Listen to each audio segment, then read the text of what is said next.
சொல்லிட்டேன். ஆ. எங்களுக்கு இன்ட்ரெஸ்ட் குடுக்கறதுக்கு இப்போதைக்கு 6 மாசத்துக்கு இல்ல ரிசோர்ஸ் காட்ட முடியாது. ம். இது திருப்பி திருப்பி நீங்க கேட்டே இருந்தீங்கன்னா இது வந்து செட் ஆகாது. ம். நீங்க வந்து ரிசோர்ஸ் நீங்க என்ன பண்ணணும்னு யோசிச்சு நீங்க என்ன முடிவு எடுக்கிறீங்களோ அதுக்கு நான் ஒத்துழைப்பு கொடுக்குறேன். ம். 2வது 6 மாசம் வரைக்கும் எங்களால வட்டி தான் கட்ட முடியாது. அதனால இந்த ப்ராஃபிட் கொடுக்குறோம். ம். நீங்க அன்னைக்கு வந்து இல்ல அவர் சொன்னாரு இன்ட்ரெஸ்ட்னாலும் சரி இதுனா இன்ட்ரெஸ்ட்னாலும் சரிதான். ஆனா ரீசோர்சஸ் எல்லாம் எங்களால காட்ட முடியாது. அது எப்படியோ போடுறோம் உழப்புறோம் வரும். ஆனா அதை வந்து இப்ப நாங்க எப்படி உங்களுக்கு வந்து சொல்ல முடியும்? இது வந்து இப்போதைக்கு பண்ண முடியாது சாமி அப்படின்னு சொல்லிட்டு இருந்தாங்க. அவங்க எதுவும் பேக் ஆயிட போறாங்க சார். அவங்க எதுவும் பேக் ஆயிட போறாங்க. இல்ல நான் என்ன சொல்றேன், இதுதான் சோர்ஸ். உண்மை வட்டி வாங்குறதுங்கிறது அவருடைய சோர்ஸ்ல அவருக்கு இன்கம் சோர்ஸ் இல்லாதனால ஒரு 6 மாசத்துக்கு வட்டி கட்ட முடியாது. அதுக்காக அந்த ப்ராஃபிட்டே கொடுக்குறாரு. ஒண்ணு அதுக்கு போறதுன்னா அவர் போய்க்குவாரு. இல்ல இன்ட்ரெஸ்ட் உங்களுக்கு ப்ராஃபிட் வேணும்னு சொல்லி நான் உங்ககிட்ட கொண்டாந்து விட்டுருக்கேன், நீங்க அதை வேணும்னு முடிவு பண்ணி கொடுக்குறேன்னு சொல்லிக்கிறாரு. பண்ணிக்கங்க. இல்லையா ஏதோ ஒரு முடிவு சொல்லுங்கன்னு சொல்லியிருக்கிறேன். சொல்லட்டுன்னு பார்ப்போம். சரிங்க சார். நாம அப்படியே கெஞ்சவும் முடியாது. இல்ல ஆமா, ஏன்னா அவங்க கேட்கறது இருக்குதுன்னா கூட ஒன்று பண்ணலாம். அவங்க கேட்கறதும் இப்ப நம்ம கொடுக்க முடியாது. இல்லங்கண்ணே நமக்கு வந்து இது வந்து பிளஸ் தான். நம்ம என்ன சொல்றோம், முடியாதுங்கிற சூழ்நிலையினாலதான் இந்த இதுக்கு வந்தோம். ஆமா ஆமா, ஒரு பேச்சு இப்படி இருந்தாலும் பரவாயில்ல அப்படி இருந்தாலும் பரவாயில்லன்னு சொன்னாரு. ஆனா நீங்க வந்து இன்ட்ரெஸ்ட் சோர்ஸ் வந்து காட்ட கேக்குறீங்க. இன்ட்ரெஸ்ட் சோர்ஸ் நாங்க எந்த விதத்துல இப்ப காட்ட முடியும்? எனக்கு எந்த பிசினஸ் இல்ல. இப்ப போய் அவர் எப்படி காட்டுவாரு? வாய்ப்பு இல்ல. பொய் சொன்னீங்கன்னா பொய் சொல்லலாம். பட் அது நல்லா இருக்காது இல்ல. நான் சொன்னதுதான்.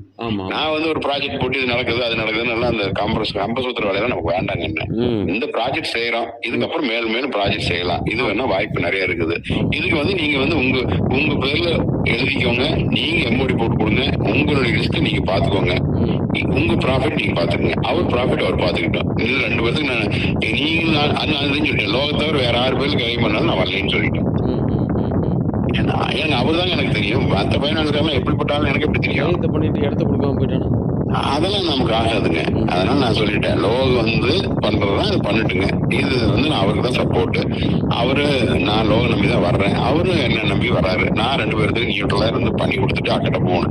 இது நமக்கு இது வரைக்கும் இல்லாத புது பிரச்சனை கொண்டு எங்க தலையில் விட்டுறாது சாமி அப்படின்னு சொல்லி அவர் சொல்லிட்டு நான் இல்ல அவரும் கொஞ்சம் யோசிக்கணும் இல்லைங்க. நம்ம வந்து இப்படிதான் இருக்கிறோங்கிறது முடிவாயிரணும் இல்லைங்க. நம்ம ரொம்ப வெளிப்படையா எல்லாத்தையும் சொல்லியாச்சு. இல்லன்னா இதுக்கு மேல நாம வந்து அதை இவர் கேட்கறாரு இது கேட்கறாரு ஒவ்வொன்றா கொடுத்துட்டே இருந்தோம்னு வச்சுக்கோங்க. இவங்களுக்கு வந்து அந்த கேட்கறான் அந்த பைனான்ஸ் கேட்கறான் எந்த பைனான்ஸ் கேட்கறான் எந்த பண்ணாலும் ஆனா நமக்கு தெரியாது. நமக்கு அது தேவையில்லாத வேலை. நம்ம பொறுத்த வரைக்கும் ஃபைல் வாங்கிங்க 11 monthsல அவ்வளவுதான். அது இல்லைன்னு உங்ககிட்ட பொடி இருக்குது, நீங்க வித்துட்டு போயிருங்க. இதை தவிர வேற என்ன விற்க முடியுமா முடியாதான்னு நீங்க பாத்துக்கோங்க. வேல்யூ இருக்குன்னு செஞ்சுக்கோங்க. இதுக்கு மேல என்ன சார் வேணும்? எல்லாம் கொடுத்தாச்சு, இனிமே கொடுக்கறது நானும் சொல்லிட்டேன், நீங்களும் சொல்லிட்டீங்க. ஆமா இல்ல இப்ப வந்து ப்ராஃபிட் வந்து நீங்க 5-10 மாசத்துக்கு வட்டி நீ கொடுத்தீங்கனாலும் அது போக மறுபடியும் 3 கோடி வித்தாலும் நான் வருது. நீ வித்துட்டு போ. இப்ப என்ன பிரச்சனை இருக்கு?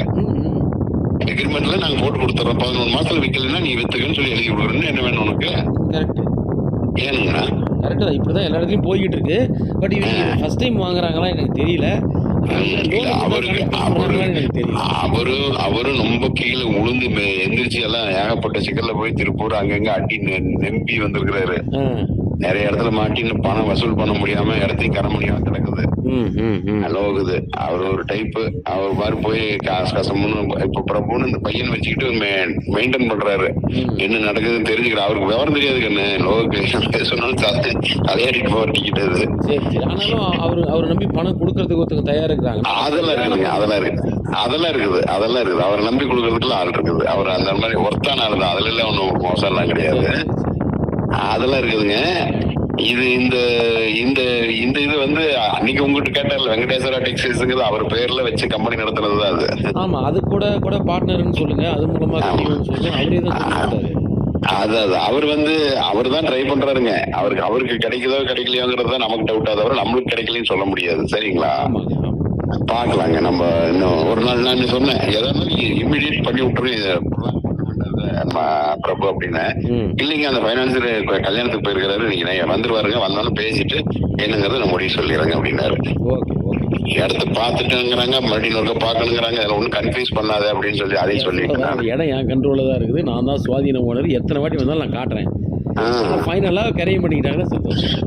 ஆமா, அதை பாத்துக்கப்ப நீ இல்லைன்னா விட்டுரு. அவர் பாட்டுக்கு ஏதாவது பாவம் அவர் பாட்டுக்கு ஏதாவது பண்ணிட்டு இருப்பாரு. நான் போய் அவருக்கு எடுத்த மாதிரி ஆகி போயிடும் அப்படின்னு அதையும் கொஞ்சம் உரைச்சு விட்டு நானு பாப்போங்க, நம்ம இந்த வழியிலே போவோம். என்னங்கிறது ஒரு நல்ல முடிவா வரட்டுங்க. அவனு சரிங்க பிரச்சனை சார். பாத்துக்கலாம்.